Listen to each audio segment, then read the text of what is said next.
우리의 기도에 신실하게 응답해 주실 줄 믿습니다. 누가복음 15장 11절로 32절까지 말씀 함께 찾아 읽도록 하겠습니다. 신약 성경 121쪽에 있습니다. 누가복음 15장 11절로 32절까지 말씀입니다. 또 가라사대 어떤 사람이 두 아들이 있는데 그 둘째가 아비에게 말하되 아버지여 재산 중에서 내게 돌아올 분깃을 내게 주소서 하는지라. 아비가 그 살림을 각각 나눠 주었더니 그 후 며칠이 못되어 둘째 아들이 재물을 다 모아가지고 먼 나라에 가 거기서 허랑방탕하여 그 재산을 허비하더니 다 없이 한 후 그 나라에 크게 흉년이 들어 저가 비로소 궁핍한지라. 가서 그 나라 백성 중 하나에게 붙여 사니 그가 저를 들로 보내어 돼지를 치게 하였는데 저가 돼지 먹는 쥐염 열매로 배를 채우고자 하되 주는 자가 없는지라. 이에 스스로 돌이켜 가로되 내 아버지에게는 양식이 풍족한 품꾼이 얼마나 많은고 나는 여기서 줄여 죽는구나. 내가 일어나 아버지께 가서 이르기를 아버지여 내가 하늘과 아버지께 죄를 얻었사오니 지금부터는 아버지의 아들이라 일컬음을 감당치 못하겠나이다. 나를 품꾼의 하나로 보소서 하리라 하고 이에 일어나서 아버지께로 돌아가니라. 아직도 상거가 먼데 아버지가 저를 보고 측은히 여겨 달려가 목을 안고 입을 맞추니 아들이 가로되 아버지여 내가 하늘과 아버지께 죄를 얻었사오니 지금부터는 아버지의 아들이라 일컬음을 감당치 못하겠나이다 하나 아버지는 종들에게 이르되 제일 좋은 옷을 내어다가 입히고 손에 가락지를 끼우고 발에 신을 신기라. 그리고 살진 송아지를 끌어다가 잡으라. 우리가 먹고 즐기자. 이내 아들은 죽었다가 다시 살아났으며 내가 잃었다가 다시 얻었노라 하니 저희가 즐거워하더라. 맏아들은 밭에 있다가 돌아와 집에 가까웠을 때에 풍류와 춤추는 소리를 듣고 한 종을 불러 이 무슨 일인가 물은데 대답하되 당신의 동생이 돌아왔음에 당신의 아버지가 그의 건강한 몸을 다시 맞아들이게 됨을 인하여 살진 송아지를 잡아나이다 하니 저가 노하여 들어가기를 즐겨 아니하거늘 아버지가 나와서 권한대 아버지께 대답하여 가로되 내가 여러 해 아버지를 섬겨 명을 어김이 없거늘 내게는 염소 새끼라도 주어 나와 내 벗으로 즐기게 하신 일이 없더니 아버지의 살림을 창기와 함께 먹어버린 이 아들이 돌아오매 이를 위하여 살찐 송아지를 잡으셨나이다. 아버지가 이르되 얘 너는 항상 나와 함께 있으니 내 것이 다 내 것이로되 이 내 동생은 죽었다가 살았으며 내가 잃었다가 얻었기로 우리가 즐거워하고 기뻐하는 것이 마땅하다 하니라. 아멘. 주품에라는 제목으로 말씀의 은혜를 나누겠습니다. 품 안의 자식이란 표현을 들어보셨죠? 종종 여기저기서 참 자식들 다 소용없다. 품 안의 자식이다. 그 의미를 좀 더 살펴보면 이런 내용이죠. 어릴 때는 소위 부모의 품 안에서 모든 걸 공급받고 사랑받을 때는 부모 말을 잘 듣더라. 고분고분하더라. 그러더니 어느새 좀 컸다고 그 품에 쏙 들어오지 않고 육체도 크고 정신도 좀 컸답시고 어느 순간부터는 부모에게 눈을 부릅뜨고 꼬박꼬박 대답을 하기 시작하고 부모의 의견과 상반하는 이야기들을 서슴없이 말하기 시작하고 나중에는 아예 나가겠다고. 소위 이런 흐름으로 가는 자식들을 향하여 뭐라고 그래요? 품 안의 자식이다. 물론 긍정적인 의미도 담겨 있긴 합니다. 출가하고 어느새 어엿한 어른으로 살아가는 자식들을 보면서도 품 안의 자식이다. 이렇게 표현하기도 합니다만 대체로 부모의 섭섭함, 속상함, 사실상 한탄이 들어있죠. 품 안의 자식이라고 하는 그 표현이 어쩌면 또 성경에서 시작된 것 아닌가. 오늘 읽으신 본문 보면 소위 우리가 알고 있는 탕자 이야기인데 이 탕자를 향한 하나님의 마음에서 우리는 그 품 안의 자식이라는 그 부모의 섭섭함을 좀 풀어내야 될 것 같아요. 그런 노래 들어보셨죠? 그대 가슴에 얼굴을 묻고.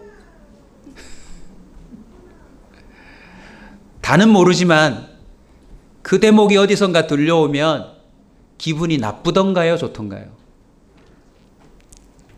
그것이 부모의 품이든 사랑하는 이의 품이든 간에 누군가의 품에 안긴다는 건 참 행복한 일입니다. 그리고 놀라운 사실은요, 누군가의 품에 안겨 있다는 사람은 표시가 나더라고요.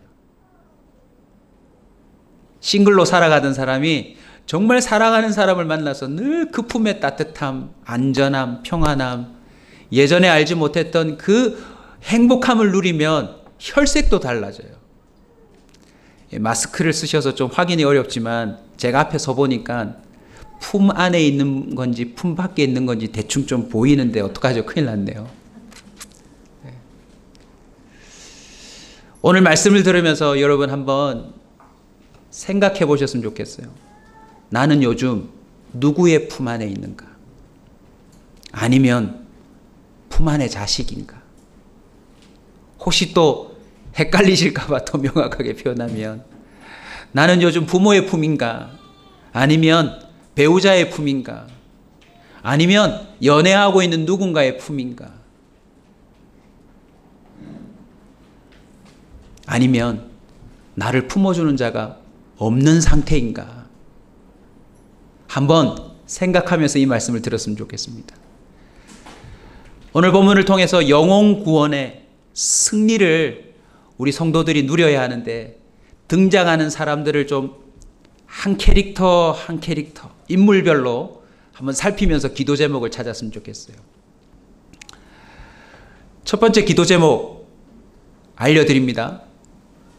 둘째를 살려주소서. 우리 호흡하는 차원에서 한번 호응해 주십시오. 나는 우리 집에서 둘째다 한번 손 들어 보십시오. 둘째다. 상당히 많으시네요. 네, 딱 걸렸습니다. 사실상 탕자가 둘째거든요. 둘째의 특징을 정리해 보겠습니다. 오늘 본문 보시면 대뜸 아버지 재산 중에 자신의 몫을 달래요. 소위 유산을 달라는 건데 여러분 유산은 언제 받는 거죠? 아버지가 돌아가셔야 받는 건데 살아계신 아버지로부터 재산을 달라고 요구합니다. 요즘도 유산 때문에 다툼이 많지만 이 당시에는 맏아들에게는 2배를 주게 돼 있고 나머지 아들들에게는 그의 n분을 주도록 돼 있어요. 자신에게 주어질 몫이 분명했던 겁니다. 그 몫을 왜 달라고 했나요? 13절에 보시면 그 몫을 받자마자 며칠 후에 온 재산을 다 모아서 어디로 가요, 여러분? 가까운 나라가 아닙니다. 먼 나라로 가요. 그리고는 거기서 자신의 재산을 쓰기 시작합니다. 자, 여기서 둘째 특징이 명확해지기 시작합니다. 둘째는 독립을 원해요. 이상하게 둘째는 품을 깝깝해해요. 지금 손든 둘째만을 말하는 게 아닙니다. 종국에는 탕자를 얘기할 건데 오늘 본문에서는 둘째로 언급되고 있어요. 한번 비교해 보시죠. 여러분, 왜 먼 나라로 갔을까요? 이 둘째는 간섭받기 싫어해요. 가까이 있었으면 왜 거기다 돈을 쓰냐, 왜 거기다 집을 얻냐, 왜 그런 걸 하냐, 간섭받을 텐데 이 둘째는 어쨌든 모든 간섭으로부터 벗어나고 싶은 거죠. 여러분도 요즘 그런 마음이 좀 생기지 않으세요? 간섭이 싫다. 잔소리 듣기 싫다. 근데 이게 사실상 탕자가 되려는 매우 중요한 자격시험을 통과하고 계시는 겁니다. 나는 지금 누군가의 간섭을 받기 싫다. 이 말은, 이 기분은 나도 모르게 가로 열고 나는 품을 떠나고 싶다.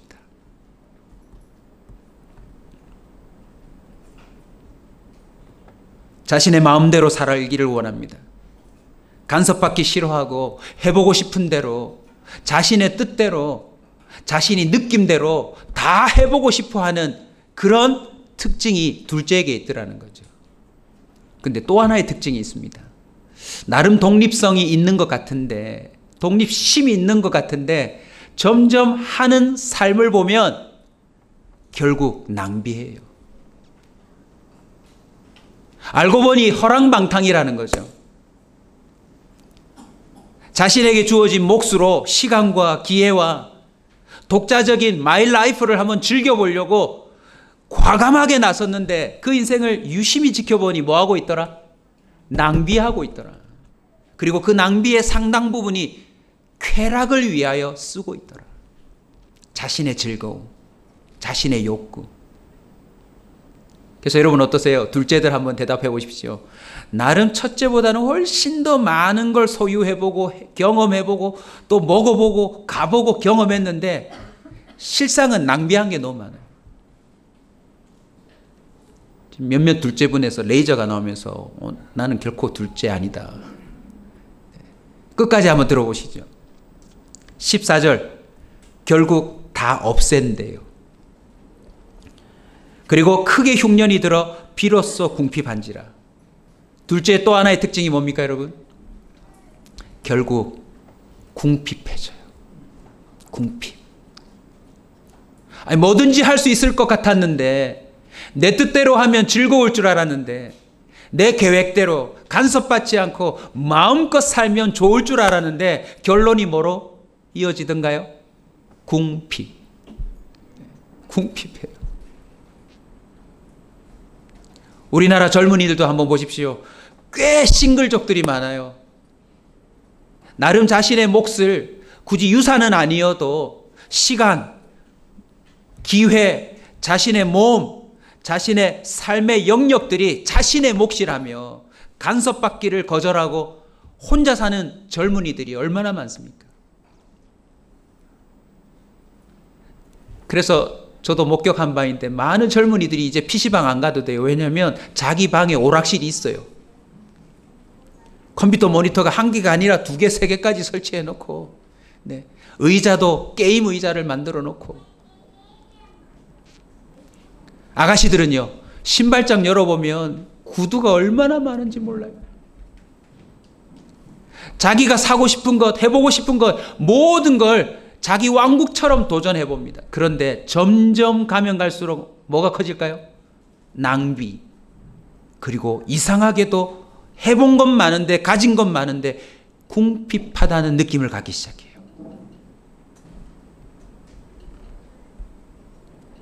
여기서 끝나면 섭섭하죠. 15절로 가면 둘째의 결정적인 특징이 나옵니다. 큰 흉년을 경험하고 궁핍하여 이제 어디 하냐면 가서 그 나라 백성 중에 이름 모를 한 사람에게 뭐의 산이요? 부처산이. 대답 크게 해주셔서 감사합니다. 이 부처산이를 좀 유식하게 한자로 바꾸면 기생.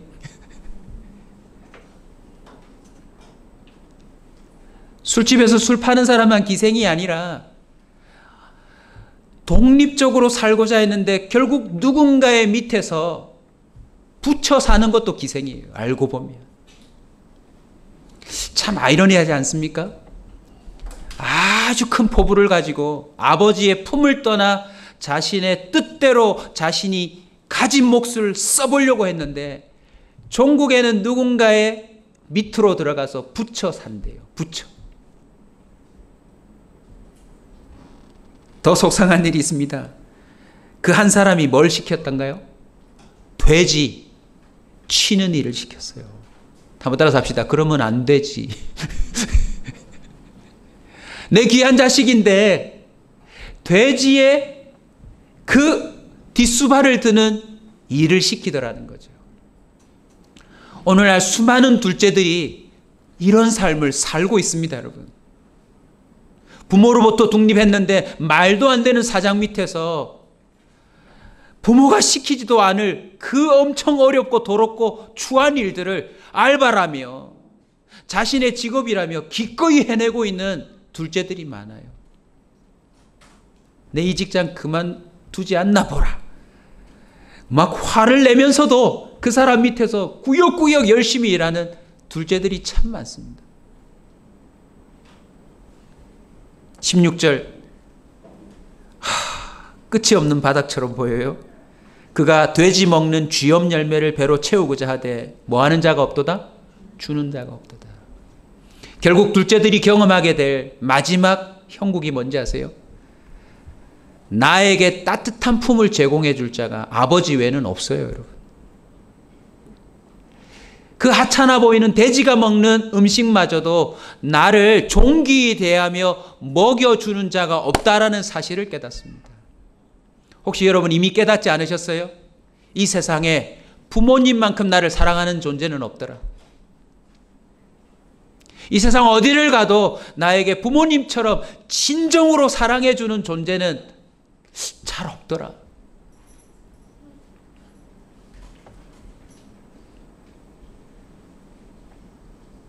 이미 막 밑바닥을 경험한 둘째도 있겠지만 독립을 꿈꾸고 있는 둘째가 여기 있을지도 모르겠습니다.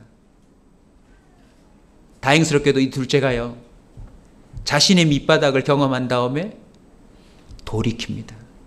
본문 한번 볼까요? 17절. 이에 어떻게 돌이켰다고요? 예, 물론 전체적인 내용을 보면 스스로 돌이킨 게 아니죠. 어쩔 수 없이 돌이킨 거죠. 근데 성경은 자존심을 세워주고 있어요. 스스로 돌이켜. 둘째는 돌이키는 것도 약간 독립적이에요. 그런데 영혼 구원을 위해서 이 둘째들을 위해 기도할 때 여러분 이거 꼭 놓치지 말고 기도해 주세요. 하나님, 이 둘째들이 밑바닥으로 끝나는 게 아니라 스스로 돌이키는 이 생각을 하게 하옵소서. 생각 하나가 있어요. 뭔지 아십니까? 가만히 생각하니 우리 아버지 품에 있는 누구보다, 성경 같이 읽으셨잖아요. 품꾼보다 내가 못하다. 생각 하나가 들어왔는데 이 둘째의 인생을 돌이킵니다. 그 생각이 뭔지 아세요, 여러분? 아버지 품의 가치를 알면서 그 품에 누리고 있는 자가 아들인 내가 아니라 품꾼이더라는 거죠. 성경에서 품꾼이라는 단어가 나올 때는 이렇게 이해하시면 됩니다. 일일 노동자. 하루 일하고 품삯을 받는 자인데 아들이 깨달았어요. 전 재산을 가지고 자신의 독립적인 삶을 추구하는 나보다 내일이 보장되지 않은 채 우리 아버지 품에서 하루를 지내는 품꾼이 훨씬 낫더라. 이 생각이 그에게 들어오자 그는 돌이킵니다, 여러분. 이걸 우리에게 잠깐 적용하고 넘어갈까요? 세상에서 자신의 독립적인 삶을 추구하는 사람보다 하나님 아버지 품에서 단 하루를 보내어도 그 사람이 훨씬 낫다는 사실입니다. 여러분 아멘이 왜 이렇게 없으십니까? 네, 옆 사람한테 인사 한번 하십시다. 밑바닥까지 가시렵니까? 오늘 주일 한 번이지만 저와 여러분이 여기서 경험해야 될 아주 중요한 사실은 단 하루에 그 예배를 드리는 주님의 품마저도 내가 세상에서 내 마음대로 살아본 하루보다 1년보다 10년보다 훨씬 평안하더라. 아멘. 그래서 사실 코로나 때문에 못하고 있지만 주일 하루라도 마음 편하게 오셔서 예배 드리고 마음껏 찬양하고, 여러분 노래방 가서 노래하지 마십시오. 돈 내야 되잖아요. 여기선 찬양 마음껏 하셔도 됩니다.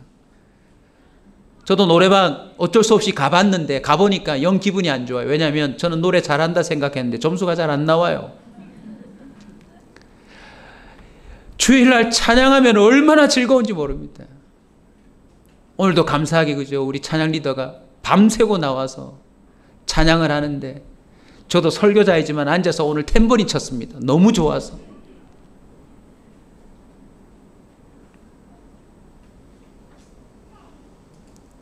주일 하루이지만 여기 와서 내가 모르는 사람이 밥을 따뜻하게 만들어 주잖아요. 밥 한 끼 맛있게 드시라고.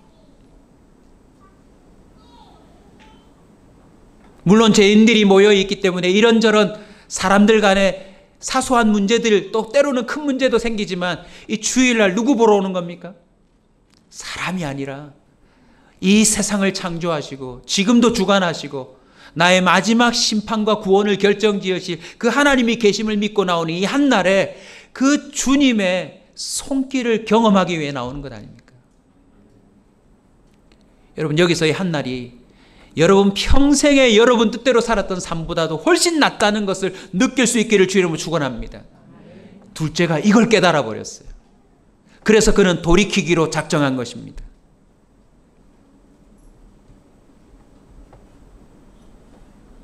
둘째를 위해서 기도할 때 처지를 비관하고 거기서 끝나지 않도록 기도해 주세요. 지금 여러분 가정에도 여러분 주변에도 자신의 밑바닥 앞에 모든 걸 다 해봤지만 결국 채워지지 아니하는 그 공허함과 궁핍함 때문에 좌절하고 있는 사람들이 너무 많거든요. 이미 쓸 거 다 써봤어요. 아빠 찬스도 써보고 엄마 찬스도 써보고 대출도 끌어보고 별별 걸 다 끌어다가 내 몫이라고 한번 써봤는데 그게 안 통한다라는 사실 앞에 너무너무 힘들어하는 둘째들이 세상에 많더라고요.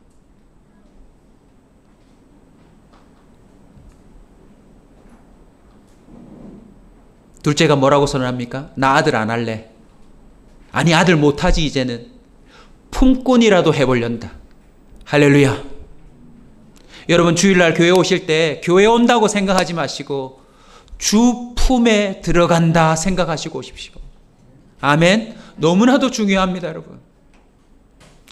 저도 목사기 때문에 설교하러 오는 거 아닙니다. 저도 살려고 교회 오는 겁니다. 주일날 하나님 앞에서 은혜를 깨달으면 일주일을 날아갈 듯 살더라고요. 그런데 그걸 깨닫지 못하면 월요일부터 당장 압박이 들어와요. 누구 밑에 들어가서 이거 알바라도 해야 되는 거 아닌가? 아무리 기다려도 뭐 쥐업연매 하나 공짜로 나한테 주는 사람이 없더라고요, 여러분.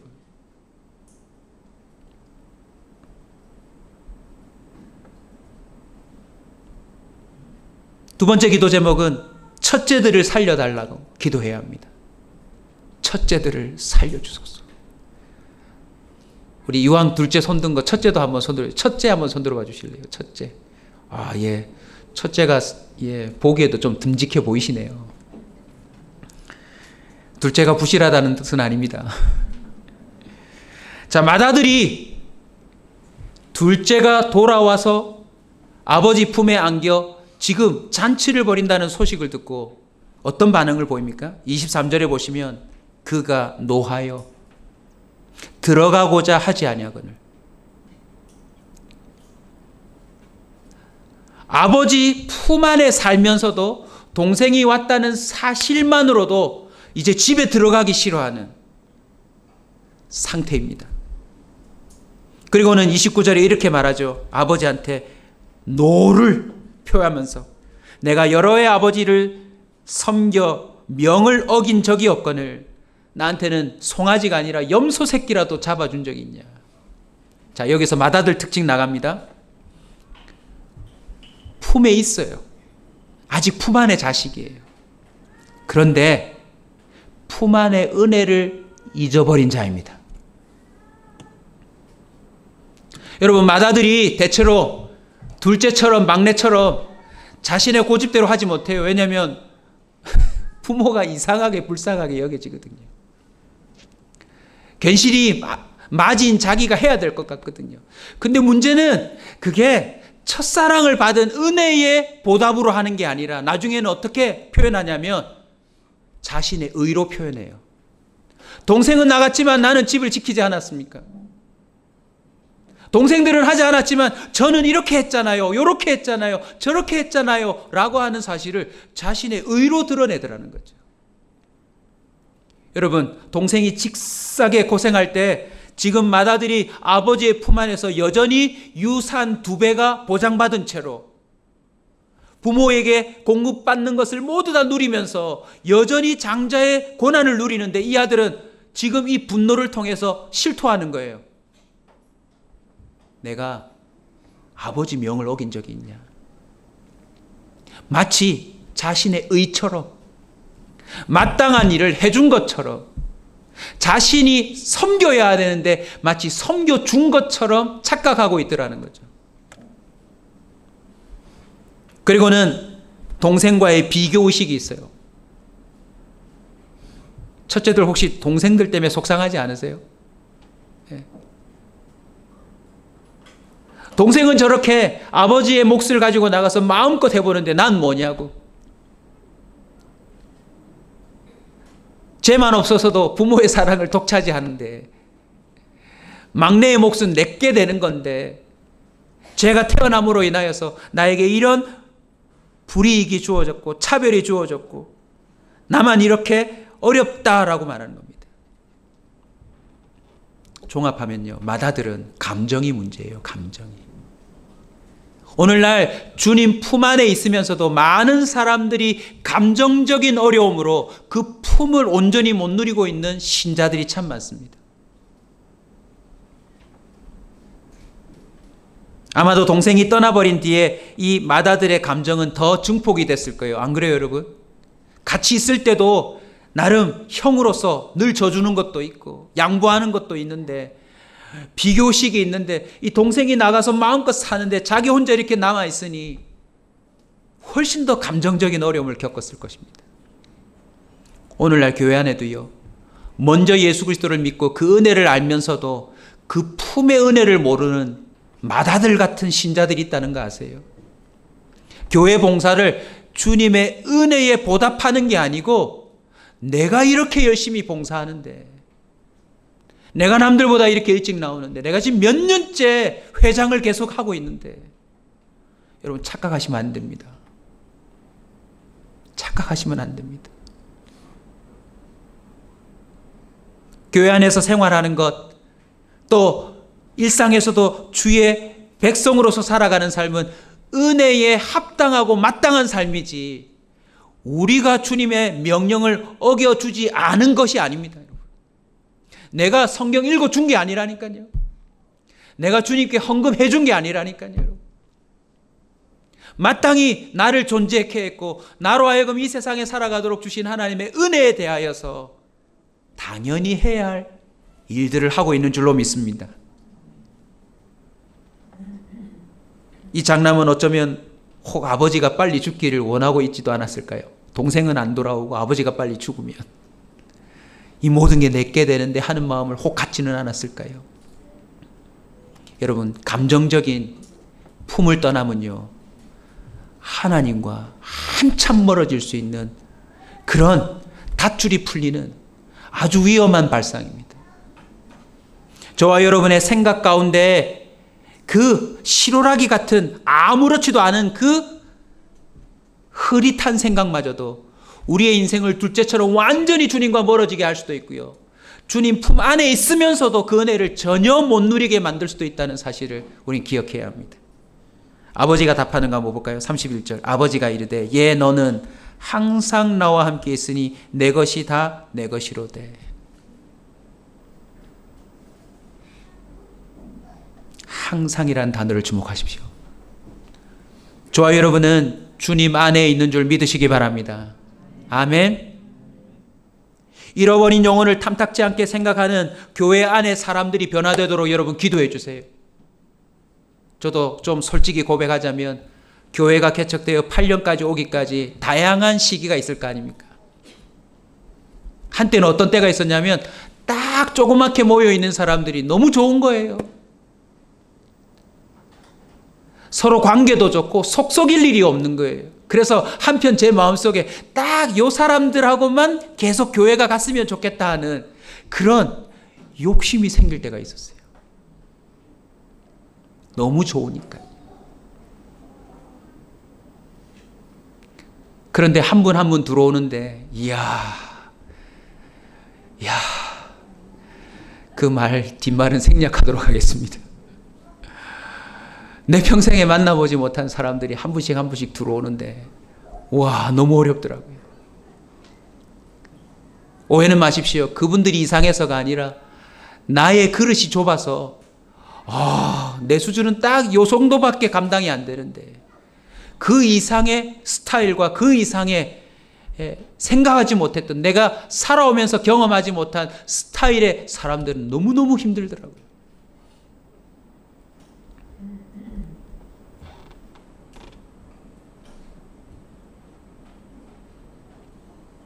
이 맏아들을 두고 여러분 이런 기도도 좀 해주셔야 합니다.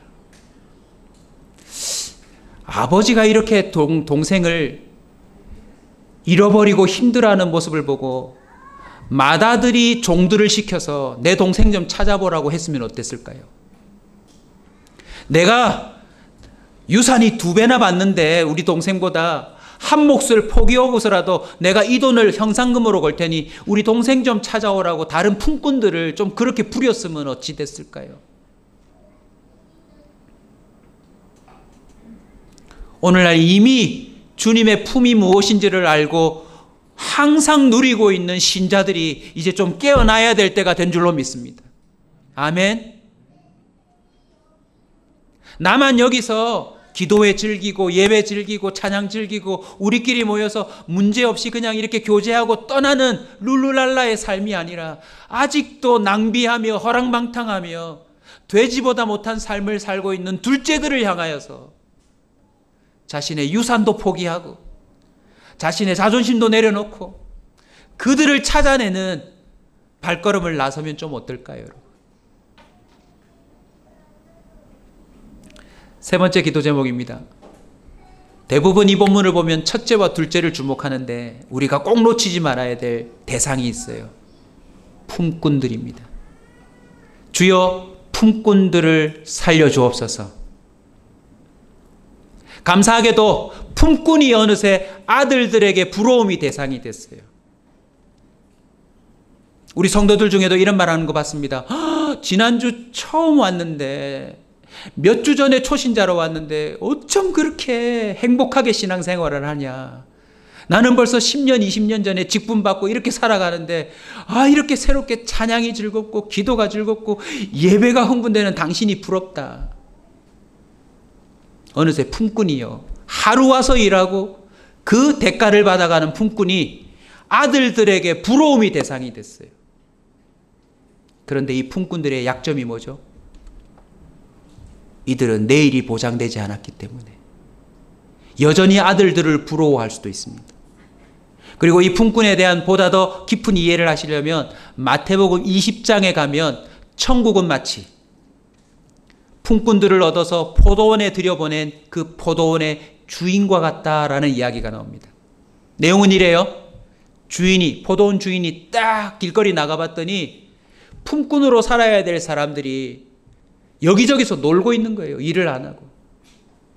그래서 3시, 4시, 5시, 6시 시간마다 놀고 있는 품꾼들을 데려다가 자 여기 와서 우리 포도원에서 일하라 라고 시킵니다. 그런데 동일하게 하나같이 1데나리오. 로마의 화폐인데요. 하루 품삯이에요. 1데나리오. 그런데 문제가 생깁니다. 해질녘에 집주인이 나갔더니 포도원 주인이 나갔더니 아직도 일거리를 못 찾고 놀고 있는 불행한 사람들이 있는 거예요. 그래서 그 품꾼들을 데리고 와서 너희들도 일해라. 시간이 얼마 남지 않았지만.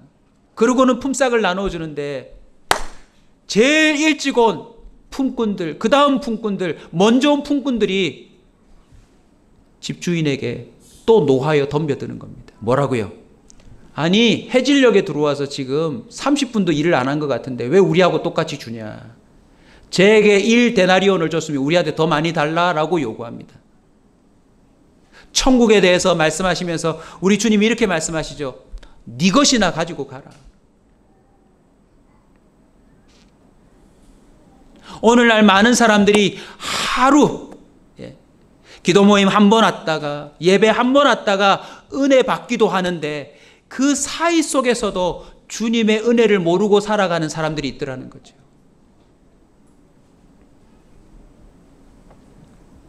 얼마나 좋은 주인을 만났습니까? 그 주인을 만났다는 사실에 주목하지 못하고 맏아들처럼 또는 둘째처럼 여전히 자신이 좋아 보이는 것을 주목하고 비교하면서 주님의 품을 누리지 못하는 자들이 있다는 거죠. 출애굽기 21장에 보면요. 나중에 품꾼이 아니라 아예 그 집에 종문서를 주고 종이 된 사람들이 있는데 50년이 되거나 또 이런 일정 기간이 되면 종을 풀어주는 제도가 있거든요. 근데 종들이 나는 이 주인이 너무 좋아서 나가기 싫다고 선언하는 일이 생긴대요. 그러면 주인과 그 종이 재판장에게 가서 이 사실을 공증한 다음에 어떻게 하냐면 그 집에 대들보 같은 곳에 문설주 같은 곳에 종의 귀를 대고 종의 귀를 뚫어 버립니다. 우리는 액세서리 때문에 뚫지만 옛날에는 종이 아예 이 집의 대들보에 나는 이 집에 귀속되었다라는 의미로 귀를 뚫어 버린대요. 그러면 그때부터는 어떤 일이 벌어진 줄 아세요? 이 종은 그 집에 종이 아니라 양자 같은 자가 된대요. 오늘날 품꾼처럼 세상의 일거리를 찾다가 찾지 못한 채 주님의 부름으로 잠깐 주님의 품을 경험한 사람들이 이제는 아예 주님의 영원한 자녀가 되도록 기도해 주시길 주의 이름으로 부탁합니다. 아멘. 말씀을 정리하겠습니다. 여러분은 요즘 무슨 품에 안기셨습니까? 시간 관계상 생략했지만 여러분이 한번 하나 더 남은 캐릭터를 한번 살펴보십시오. 이 둘째를 고용했던 이름 모를 한 사람요. 돼지를 치게 해놓고서는 쥐염 열매도 주지 않은 그 한 사람. 그리고 이 둘째가 낭비하는 재산과 연결되었던 수많은 그 나라의 백성들을 한번 생각해 보시면 세상의 특징이 나옵니다. 뭔지 아세요, 여러분? 그들은 우리의 재산에 관심이 있지 우리에겐 관심이 없어요. 우리를 부려먹는 데 관심이 있지 우리가 온전한 사람이 되는 데는 관심이 없어요. 오늘 놀랍게도 둘째든지 첫째든지 종이든지 오늘 그 주인의 한 집에 모였다는 사실이 중요합니다. 그리고 이제 둘째가 들어오죠. 둘째가 들어올 때 누가 나섭니까? 종들, 품꾼이 나가서 그 주인의 명대로 반지를 끼우고 새 옷을 입히고 신발을 신기고 송아지를 잡고 하는 일들을 합니다. 맏아들도 놓아여 들어오지 않았지만 아버지의 설득에 의해서 아마 들어왔을 거예요. 이 모든 장면 속에서 놓치지 말아야 될 아주 중요한 장면 하나를 여러분에게 마지막으로 소개하려고 합니다. 그게 뭐죠? 둘째가 저기서 돌아오는데 성경은 이렇게 말합니다. 거리가 먼데. 거리가 뭐하다고요? 멀다고요. 그런데 아버지가 측은히 여겨 그 다음 동작이 뭡니까? 달려갔대요. 그리고는 뭐 했대요, 여러분? 입 맞췄대요. 여러분 돼지 치다가 왔으니까 몰골이 어땠을 것 같습니까? 거리가 먼데 달려갔다는, 입 맞췄다는, 그리고 모든 걸 회복시켰다는 이 장면 하나하나를 사실은 여러분이 온전히 묵상하셨으면 좋겠는데 오늘 주일 예배 이 시간 한계상 한 장면을 여러분에게 실마리로 제공하겠습니다. 거리가 먼데 달려갔다. 주님은 주님의 품을 한시라도 더 빨리 제공해 주고 싶어 하세요. 아멘. 둘째든지 첫째든지 품꾼이든지 주님은 우리와의 멀어진 간격을 좁히고 싶어 하세요. 사랑하는 성도 여러분, 이미 여러분은 첫째, 둘째, 품꾼, 아니 셋째, 넷째의 자리에 서서도 경험했습니다. 주님의 품과 멀어져 하나님은 없다 치고 내 마음대로 내 인생을 살아볼 때에 그 기분을 우리는 이미 다 알고 있어요. 하나님이 아닌 이 사람의 품에도 안겨보고 저 사람의 품에도 안겨봤을 겁니다. 그런데 나를 하나님처럼 품어줄 존재는 세상에 없어요. 가장 나를 사랑한다고 고백했던 배우자마저도, 그리고 내 속으로 낳은 자식마저도요, 귀찮으면 부모에게도 배우자에게도 자식에게도 밥을 주지 않는 게 인간이더라고요. 오늘 이 한 번의 예배 속에서 저와 여러분이 주님의 품을 꼭 알았으면 좋겠습니다. 자신이 품꾼이지만 지금 나가서 돌아오는 그 둘째에게 막 옷 입히고 신발 시킬 때 품꾼들이 얼마나 부러웠겠습니까? 나도 아들이었으면 좋겠다. 근데 여러분 오늘 본문의 주인을 보십시오. 혹시 이 종을 잃어버렸다 손치더라도 이 주인은 종에게 똑같이 할 사람입니다. 혹시 맏아들이 놓아요. 화가 나가지고 동생 들어오자마자 맏아들이 가출했다. 그 아버지는 맏아들에게도 똑같이 해줄 존재입니다. 여러분, 오늘부터 주님의 품을 향하여 걸어나가십시오. 밑바닥을 치기 전에 돌이키시면 더 좋고요. 여러분이 늦어지면 저는 뭐라고 기도할 거냐면, 주여 빨리 밑바닥이 되게 하옵소서. 아니, 가능성이 있으니까 안 돌아오더라고요. 자기가 아직도 해볼 카드가 있으니까 죽게로 안 돌아와요. 어설픈 신앙을 가진 초신자마저도 품꾼처럼 주님 안에서 그 품을 누리고 있다는 사실을 여러분 잊지 마시기 바랍니다. 이제는 우리도 아예 길을 뚫고 주님 앞에 자녀처럼 서서 그 품을 마음껏 누리길 주의 이름으로 축원합니다. 그래서 요한복음 1장 12절이 예수님의 말씀으로서 중요한 본문이죠.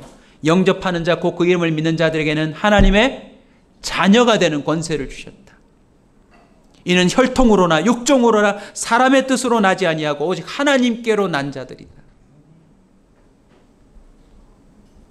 고린도전서 2장 12절 우리가 세상의 영을 받지 아니하고 오직 하나님께로 온 영을 받았으니 이는 우리로 하여금 하나님께서 우리에게 은혜로 주신 것들을 알게 하려 함이라.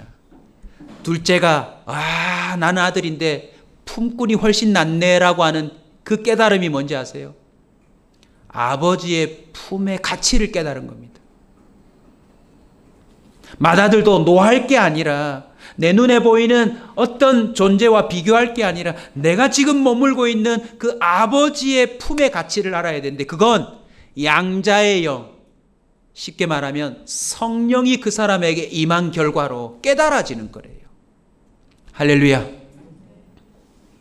저는 우리 교회 모든 성도들이 양자의 영, 성령이 임하셔서 둘째라면 둘째의 삶을 돌이키시고 첫째라면 첫째의 그 의와 비교의식을 내려놓고 아버지와 동일한 마음으로 살아가기를 원하고, 품꾼이라면 내일이 보장되어 있지 않다 손치더라도 이 주인의 집에 영원히 머물리라 라고 선언하며 아예 귀를 뚫어버리는, 나는 주님의 소유요, 날 그냥 책임지소서라고 자신의 전생을 맡겨버리는 그런 지혜자가 되시길 축원합니다. 저는 우리 교회가 둘째가 맨날 돌아오는 교회가 됐으면 좋겠습니다. 아멘. 스스로 돌아오는 둘째도 있지만 우리 교회에 먼저 와서 은혜 받고 있는 맏아들 같은 존재들이 좀 여기저기 있는 둘째들을 좀 다 찾아내서 데리고 왔으면 좋겠습니다. 아멘. 저희 교회 생각보다 참 방문자가 많으세요. 개척 8년 동안 방문자 숫자를 해보니까 이미 거의 몇 천 명에 해당하는 대형 교회가 우리 교회더라고요. 저는 우리 교회 꼭 전착 안 하셔도 돼요. 예수 그리스도의 그 교회가 온 세계에 펼쳐져 있으니까. 아멘. 다만 단 한 번을 방문하셔도 그날이 그분의 인생 전과 후를 달리 만드는 하나님과의 깊은 품을 경험하는 인생의 찬스가 되기를 소원합니다. 오늘 새벽에 주보에 이미 올려놓았지만 이 찬송 말고 또 한 곡이 오르는데 얼마나 기뻤는지 몰라요. 지난주에도 설명드렸지만 잃어버린 양을 맨다, 돌아온 아들을 끌어안는다는 건 무슨 의미인 줄 아세요? 난 다시는 너를 놓치지 않는다. 그리고 어떤 것도 이제 내 아들의 손 못 댄다. 내 품을 언제나 너에게 제공한다. 하나님 아버지의 강력한 의지의 선언입니다. 저와 여러분이 그 품을 누리시고 수많은 사람들을 그 품으로 돌아오도록 이끄는 품꾼도 되시고 맏아들도 되시고, 이제는 둘째가 어쩌면 자기와 놀았던 그 마당으로 다시 가서 야 너희도 우리 집에 가자. 너희 아버지가 안 받아주시면 우리 아버지는 받아주실 거야. 그 아버지의 한량없는 품을 소개해주는 자가 되시길 축원합니다. 우리 이 찬송과 같이 한번 할까요?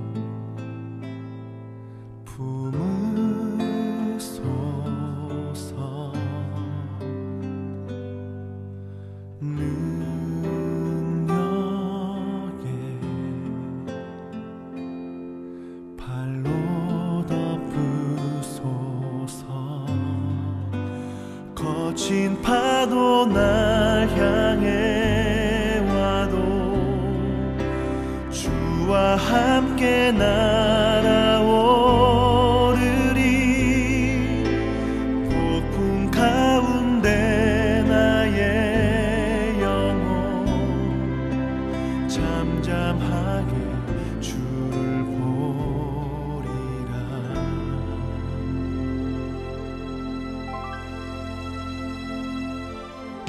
주님 안에 나 거하리.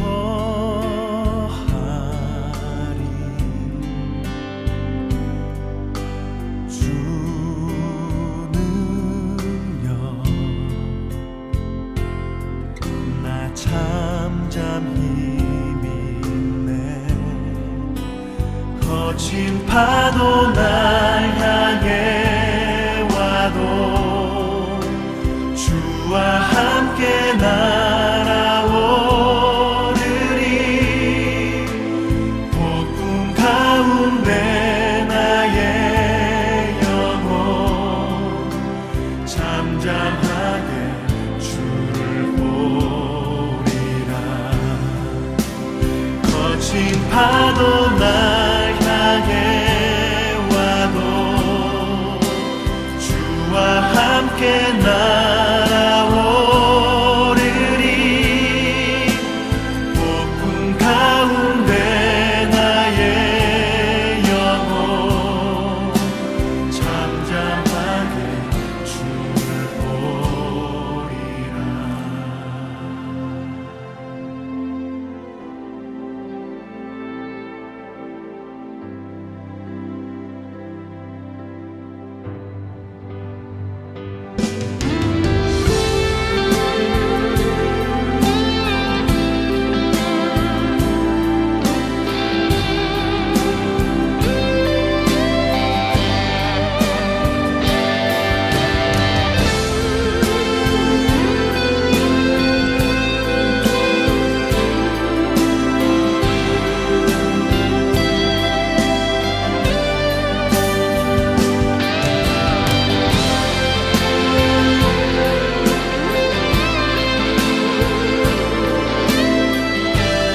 가운데 나의 영혼 잠잠하게 주를 보리라.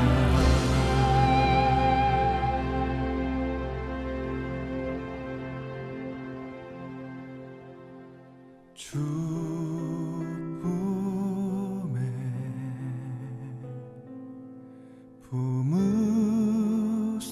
품으소서. 능력에 발로 덮으소서. 거친 파도 날 향해 와도 주와 함께 날아오르리. 폭풍 가운데 나의 영혼 잠잠하게 주를 보리라.